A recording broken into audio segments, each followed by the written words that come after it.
그저께 화요일날 이제 어디까지 말씀을 드렸느냐면 창세기 39장 19절 주인이 그 아내가 자기에게 고하기를 당신의 종이 내게 이같이 행하였다 하는 말을 듣고 심히 노한지라. 그래서 지금 요셉이 더할 수 없는 누명을 뒤집어 쓰게 된 거예요. 자기가 정말 억울하고 분하고 10년간 어떻게 자기네들을 섬겼는데 그 섬긴 그것이 특별히 정직한 것에 대한 보답이 이것뿐인가 하고 생각했을 때 그는 견딜 수 없이 분했을 것입니다. 그러나 그리스도인은 이렇게 하라고 말씀에 나와 있습니다. 비방이 사람의 명예를 훼손할 수는 있으나 품성을 더럽힐 수는 없다. 품성은 하나님께서 보호하고 계신다. 우리가 범죄하고자 마음먹지 않는 한 사람의 능력이든 사단의 능력이든 간에 심령을 더럽힐 수 있는 능력은 없다. 심지가 견고한 사람은 가장 고통스러운 시련과 가장 절망적인 환경에 놓일 때에도 번영 중에 있을 때 곧 하나님의 빛과 은총이 그에게 머물러 있는 것처럼 보일 때와 동일하다. 그의 말과 동기와 행동이 잘못 전해지고 왜곡되게 알려질 수도 있다. 그러나 그는 성패가 걸린 문제에 더 큰 관심을 두기 때문에 그런 일을 개념치 않는다. 그는 모세와 같이 보이지 아니하는 자를 보는 것 같이 하여 참으며 보이는 것이 아니요 보이지 않는 것을 바라본다. 이 요셉은 비방이 자기 명예는 정말 더럽혀놨지만 자기의 품성은 하나님과 깊이 연결되어 있기 때문에 품성은 하나님께서 보호하고 계신다고 하는 걸 알았기 때문에 그는 옥에 갇힐 때 그 시위대장에게 당신의 아내가 나를 유혹했고 내가 그것을 거절했기 때문에 이렇게 됐다고 사실대로 직고하지 않았어요. 만일 그가 사실대로 직고한다면 자기 집안에 그런 수치가 없지 않습니까? 그래서 시위대장이 악한 마음을 먹으면 두 사람을 다 죽일 수 있어요. 그런 못된 행실을 한 아내도 또 이런 집안의 수치를 말하는 요셉도 둘 다 악하게 대할 수 있지만 요셉이 그 집안의 명예를 위해서 침묵함으로 인해서 그 아내도 살릴 수 있었고 자기도 죽지 않고 무기징역같이 감옥으로 돌아가게 된 것입니다.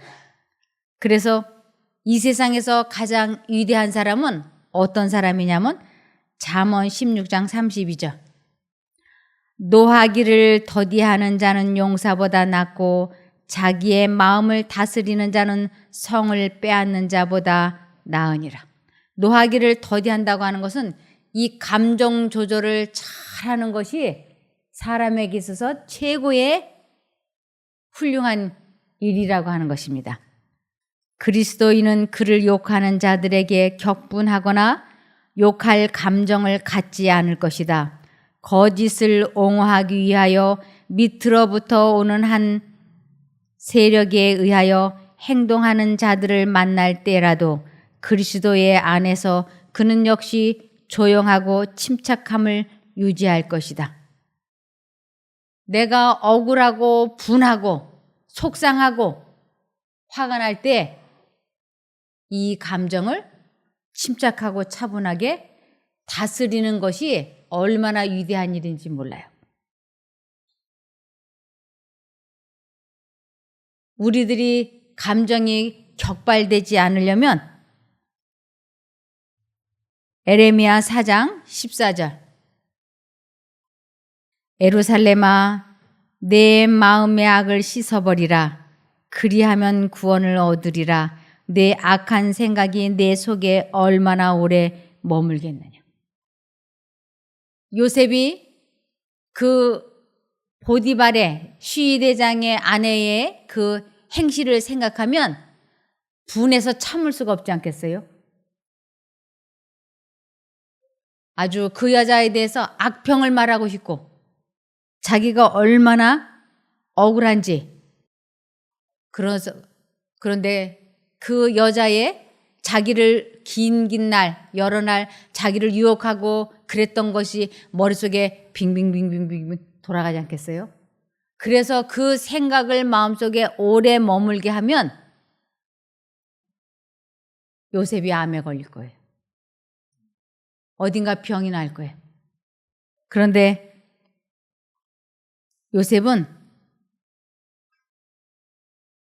그때 이 자기 생각을 통제하는 힘을 소유하는 방법을 일찍 배운 사람이었어요. 그래서 예루살렘아 내 마음의 악을 씻어버리라. 그리하면 구원을 얻으리라. 내 악한 생각이 내 속에 얼마나 오래 머물겠느냐. 사단이 마음속으로 그 여자를 보복하고 죽이고 살리고 하는 생각을 시나리오를 얼마나 많이 돌려주겠어요.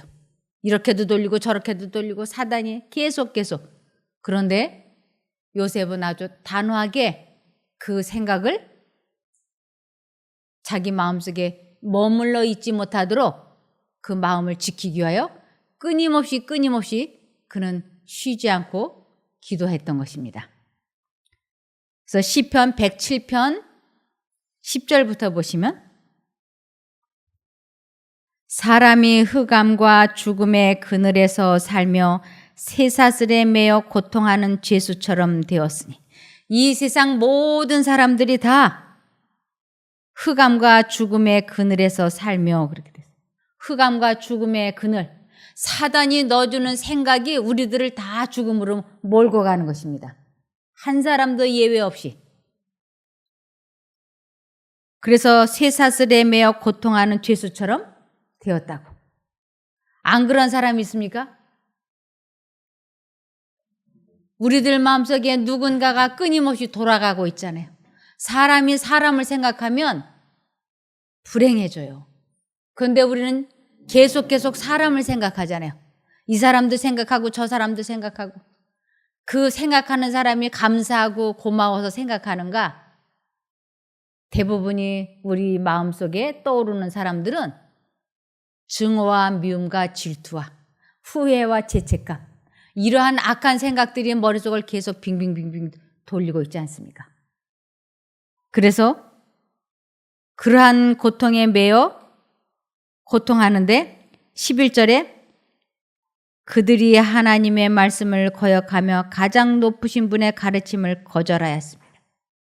하나님께서는 그 생각하면 안 돼. 그 생각하면 안 돼. 하는 가르침을 주시고 말씀을 주셨지만 사람들은 이 과거에 있었던 좋지 않은 생각들을 계속 빙빙빙빙 돌리는 것이에요.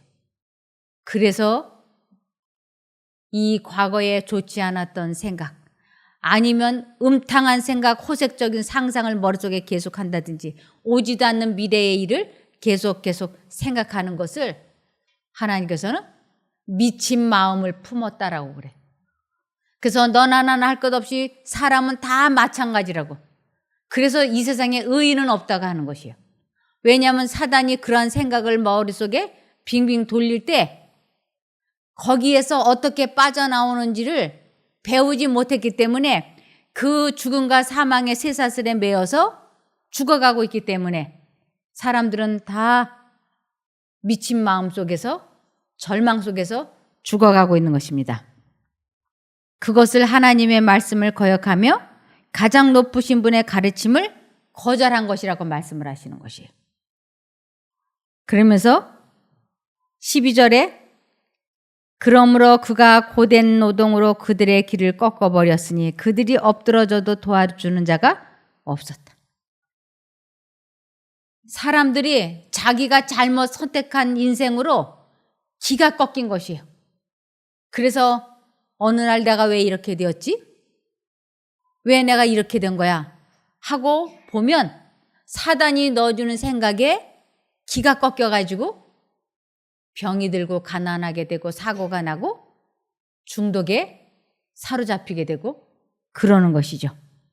그런데 13절에 그때 그들이 고통 가운데서 여호와께 부르짖음으로 저가 그들을 그 고통에서 구해내시고 흑암과 죽음의 그늘에서 그들을 끌어내며 그 쇠사슬을 끊어버렸다.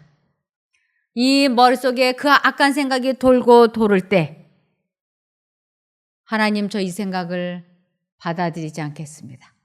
그리고 하나님께 진심으로 전심으로 포기하지 않고 끝까지 기도를 드리면 흑암과 죽음의 그늘에서 주님께서 그들을 끌어내 주시고 그들을 얽어매고 있는 그 강한 쇠사슬, 생각이라고 하는 감옥 속에서 그분이 우리를 건져주신다고 하는 것이에요. 이것을 체험하는 것을 하나님을 만났다, 하나님을 믿는다, 하나님을 안다, 하나님을 사랑한다, 이렇게 설명하는 것이에요. 이것을 누가 알았느냐? 요셉이 알았어요. 요셉은 이것을 알았어요. 자기 마음속에 그 못된 년, 어떻게 나한테 그럴 수가 있어, 이 여시 같은 년, 이래가면서 막 별별 생각을 다 하지 않겠어요? 그리고 그 장면, 그것이 막 돌아갈 때 얼마나 분하고 정말 이가 갈리지 않겠어요? 그런데 그것이 곧 흑암과 죽음의 쇠사슬인 거예요. 단호하게 내가 그 생각을 안 하겠다고 뜻을 정하고 예수님만 계속 바라볼 때 그 생각에서 벗어났던 것이에요. 원수진 자에게 복수하기 위해 고민하는 것보다는 무고를 견디는 쪽이 훨씬 낫다. 증오와 복수의 정신은 원래 사단에게서 나온 것이다. 그러므로 그 정신을 품는 자에게는 불행이 초래될 뿐이다. 마음의 겸비, 곧 그리스도 안에 거함으로 얻는 온유는 진정한 축복의 비결이다. 겸손한 자를 구원으로 아름답게 하심이로다. 더 이상 그 여자에 대해서 복수하고 죽이고 싶은 그 생각을 하지 않겠다고 뜻을 정했기 때문에, 그래서 요셉이 감옥 속에 들어가서도 마음이 평안할 수 있었던 것입니다. 그래서 그가 병에 걸리지 않을 수 있었던 것이에요. 여기 잠언 3장 3절. 인자와 진리로 내게서 떠나지 않게 하고 그것을 내 목에 매며 내 마음판에 새기라. 그리하면 내가 하나님과 사람 앞에서 은총과 귀중히 여김을 받으리라.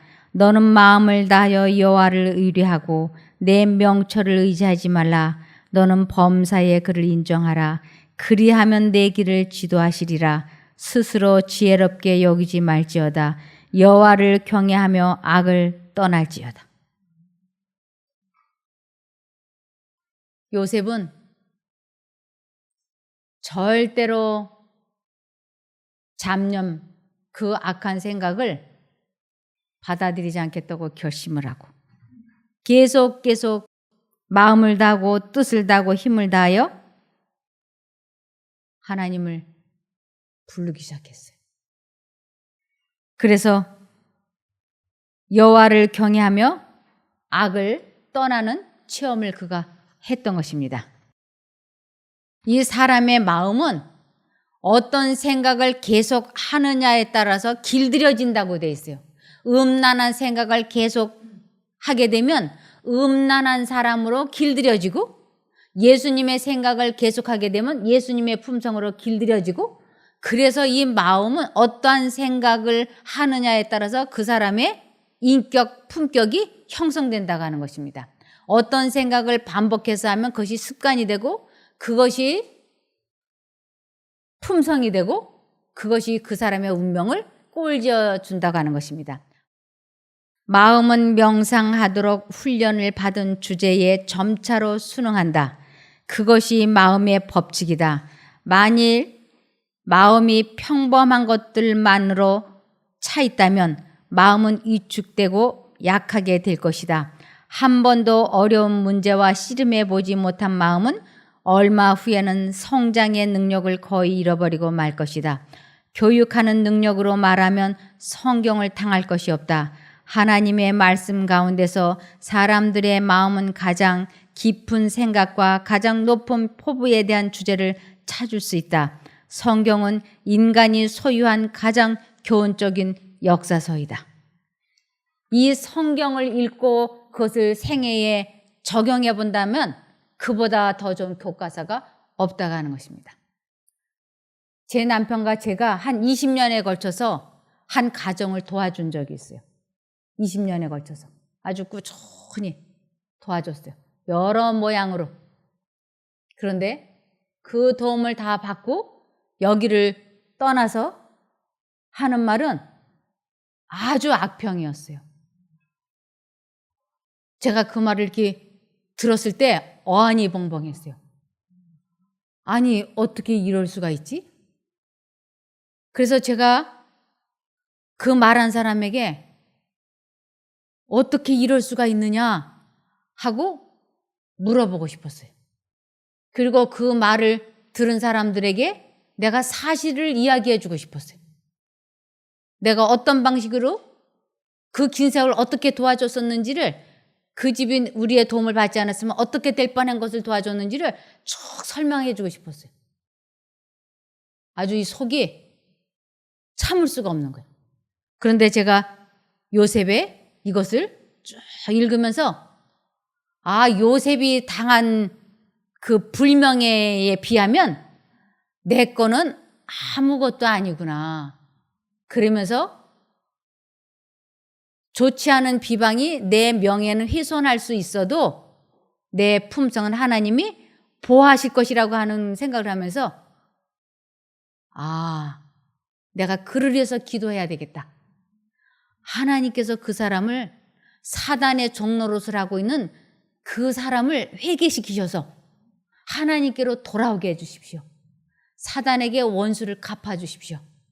사단의 종노릇을 하고 있는 것을 찾아오면 사단에게 원수를 갚는 것이지 않습니까? 하나님 그 사람을 꼭 회개시켜 주십시오. 그래서 그를 위해서 복을 비니까 제 마음이 아주 평안해졌어요.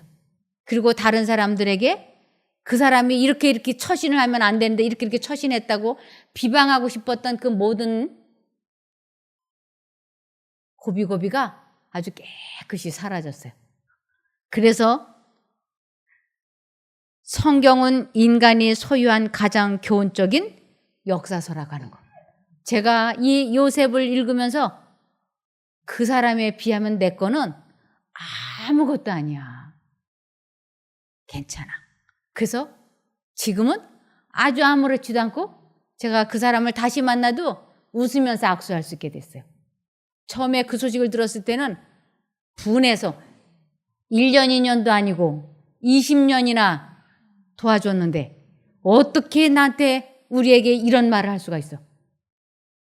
아주 전화를 그냥 해가지고 한바탕 해주고 싶었어요.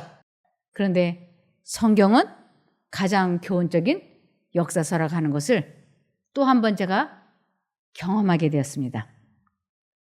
그래서 사람이 억울한 매를 맞을 때, 억울한 누명을 썼을 때, 그럴 때 우리 예수님은 어떻게 하셨을까 하고 보니까 이렇게 하셨어요. 예수님이 억울하게 매를 맞으셨을 때, 억울한 누명을 쓰고 당하셨을 때 이렇게 하셨어요.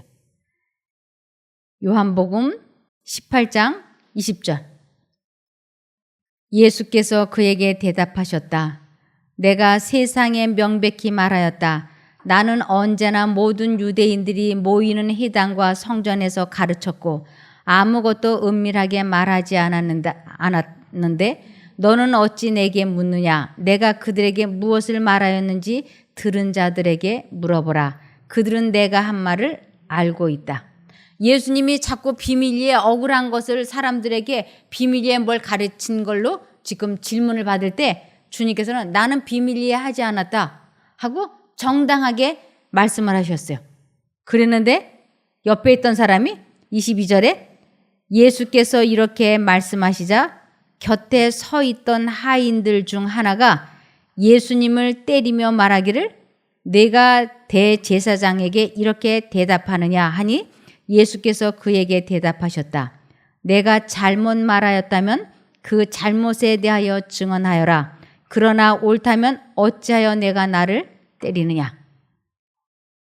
이 부분을 이렇게 설명하고 있습니다. 그리스도께서는 침착하게 내가 말을 잘못하였으면 그 잘못한 것을 증거하라. 잘하였으면 내가 어찌하여 나를 치느냐고 대답하셨다.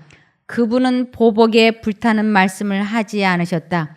그분의 침착한 대답은 무지하고 인내성 있고 온화한 마음, 도발을 받아도 성내지 않으려는 마음에서 나온 것이었다.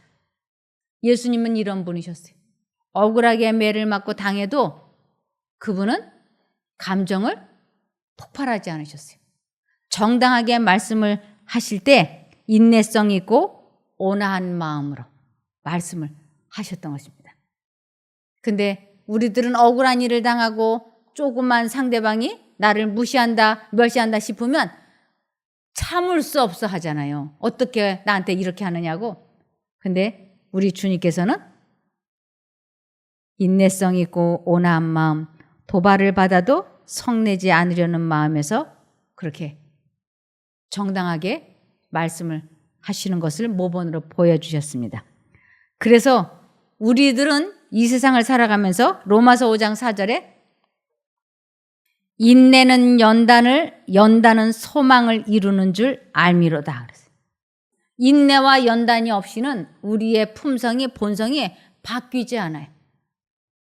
그래서 이 인내와 연단이 얼마나 중요한지 몰라요. 베드로후서 1장 4절. 이로써 그 보배롭고 지극히 큰 약속을 우리에게 주사 이 약속으로 말미암아 너희로 정욕을 인하여 세상에서 썩어질 것을 피하여 신의 성품에 참여하는 자가 되게 하려 하셨으니. 이 우리의 품성이 신의 성품, 예수님의 품성으로 변화되게 하시려고 우리들에게 인내와 연단이 필요한 것입니다. 그래서 우리가 인내하지 못하고 연단되지 못하면 신의 성품, 예수님의 품성을 닮아갈 수가 없어요. 화날 때마다 다 화내고 할 말 있을 때마다 할 말 다 하고 그럼 언제 인내하는 것 배우고 언제 연단하는 걸 배우겠어요? 속이 불편할 때, 화날 때, 말하고 싶을 때 그때 예수님을 불러서 그 고비를 꼭 해결하고 나면 하나님과 연합이 돼서 그 고비를 한 번 넘어가고 두 번 넘어가고 세 번, 네 번 넘어가면서 우리의 본성이, 품성이 변화되는 것이. 누구의 품성으로? 신의 성품으로 바뀌는 것이. 그래서 인내는 연단은 소망을 이룬다고요. 그래서 품성의 유력은 크게 두 가지로 나눠져 있습니다. 품성의 유력은 두 가지, 곧 의지력과 자제력으로 구성된다.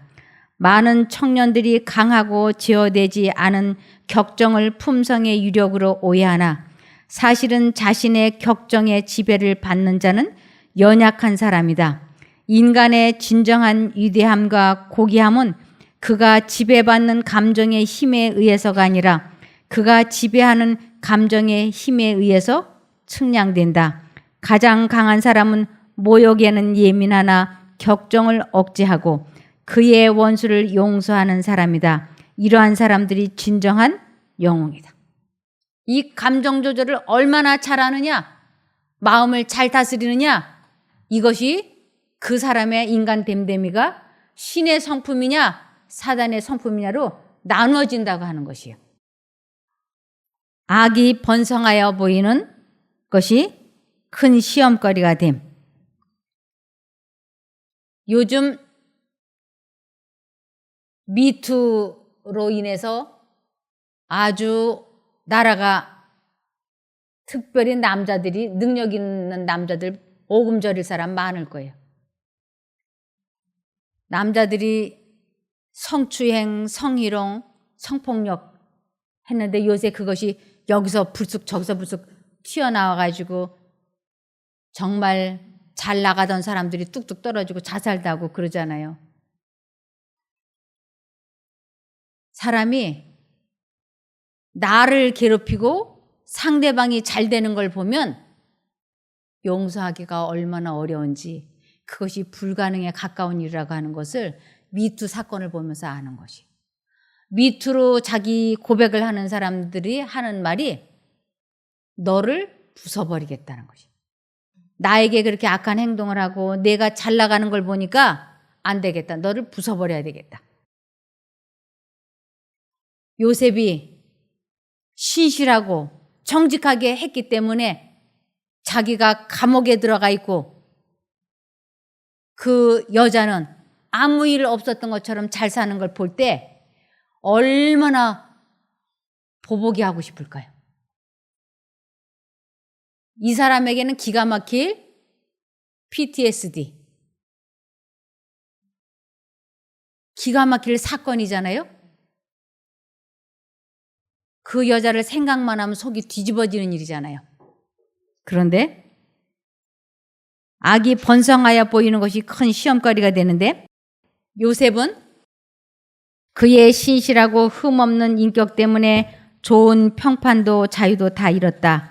악이 승하고 선이 티끌 가운데 짓밟히는 것처럼 보이는 이것은 덕이 높고 하나님을 경외하는 사람들이 겪게 되는 가장 혹독한 시험이다.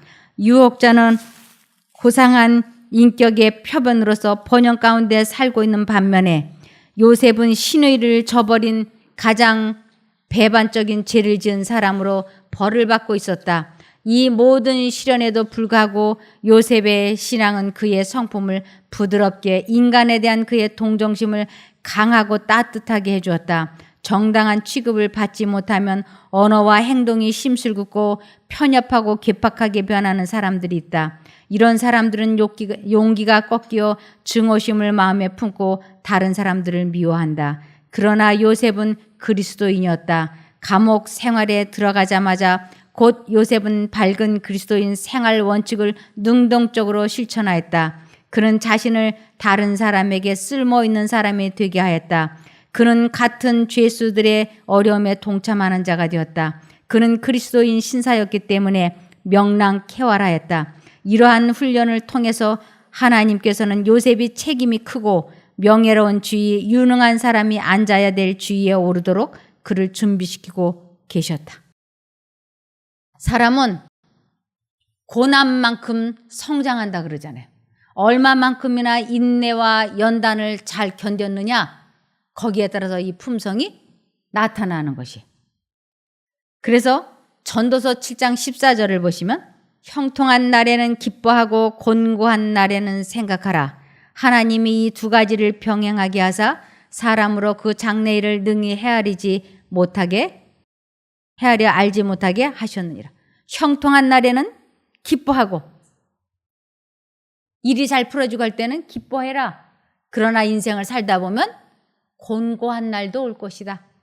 그럴 때는 깊이 뭘 생각해야 되는가? 내가 어디서 떨어지고 첫사랑 하나님과 내가 언제 관계가 멀어지고 내가 하나님과 어떻게 멀어졌는지를 깊이 생각해 보라. 어려움이 있을 때 예수를 깊이 생각해 보라고. 그러면서 이 세상 인생살이는 누구에게나 어려움과 기쁜 일이 누구에게나 있을 수 있는 것이. 그래서 형통한 날에는 기뻐하고 감사하고 곤고한 날에는 겸손하게 깊이 생각해 보라고. 그래서 드디어 이제 감옥에 들어갔는데 그 감옥 속에서도 요셉은 마음을 잘 다스리고 하나님을 의지했기 때문에 하나님께서 그를 형통하게 하셨어요. 그래서 옥사장이 이 사람에게 처음에는 아주 죄명이 더러워서 강간할 뻔하다 잡혀온 자기 주인을 배신한 아주 비열하고 더러운 인간으로 취급받았는데 요셉을 겪어보니까 그게 아니잖아요. 그래서 요셉을 하나님께서 높여주셔서 그가 옥사장의 신임을 얻어서 그 옥을 죄수들을 관리하는 임무를 맡게 됐습니다. 창세기 40장 1절에서 8절을 보시겠습니다.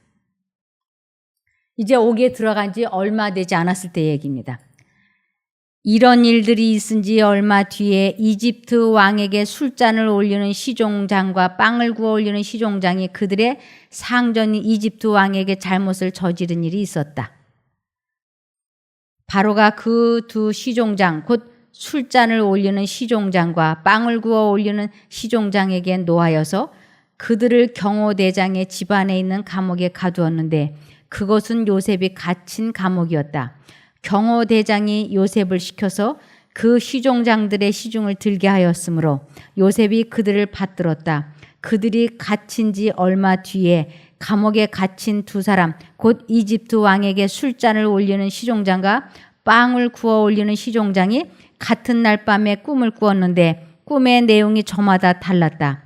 다음날 아침에 요셉이 그들에게 갔는데 요셉은 그들에게 근심스러운 빛이 있음을 보았다. 그래서 요셉은 자기 주인의 집에 자기와 함께 갇혀있는 바로의 두 시종장에게 물었다. 오늘은 안색이 좋아 보이지 않습니다. 왜 그러십니까?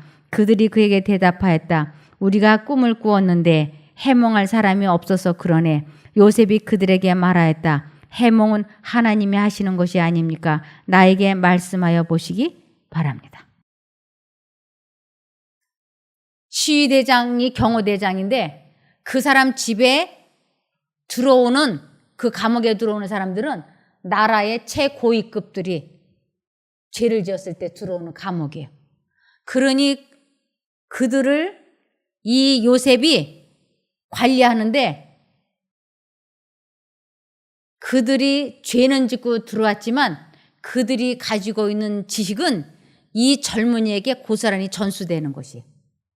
그러니 수십 년 걸려서도 배우지 못할 그 여러 가지 지식을 요셉이 이때 다 배우는 거예요. 사단은 어떻게 해서든지 요셉을 절망을 시켜서 낙담시켜서 하나님을 믿지 못하도록 하려고 이런 고난을 자꾸 주는 것이에요. 그런데 하나님께서는 사단이 그렇게 하면 할수록 요셉이 하나님을 의지해서 인내하고 연단을 하면서 아주 지혜로운 사람으로 하나님께서는 이끌어가고 계시는 것이에요. 그렇게 된 사람은 하나님께서 지혜를 높여라. 때가 되면 내가 너를 높이신다고 약속을 하셨잖아요.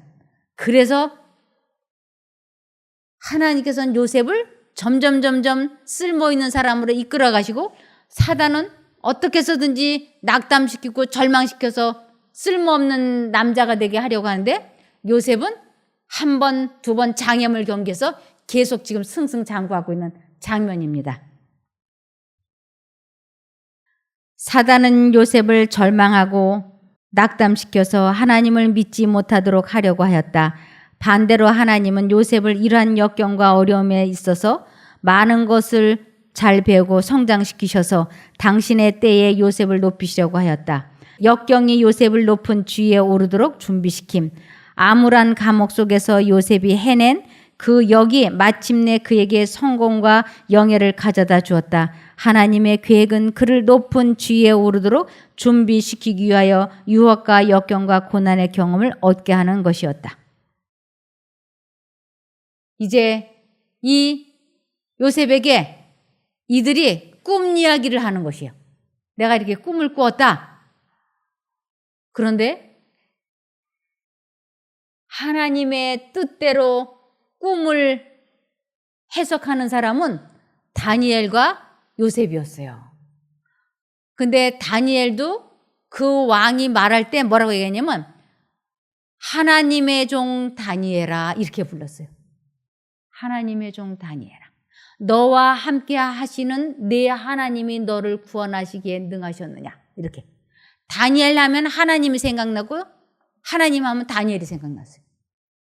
이 요셉도 하나님 하면 요셉이 생각나고 요셉 하면 하나님이 생각나게. 그래서 이 사람에게도 하나님께서 꿈을 해몽할 수 있도록 지혜를 주셨어요. 그래서 이 두 시종장이, 한마디로 술 맡은 최고의 주방장이라고 할까요? 주술장이라고 할까요? 뭐라 그러나? 시종장이 이 꿈을 꿨는데 이 꿈을 다 해석해 주었어요. 그리고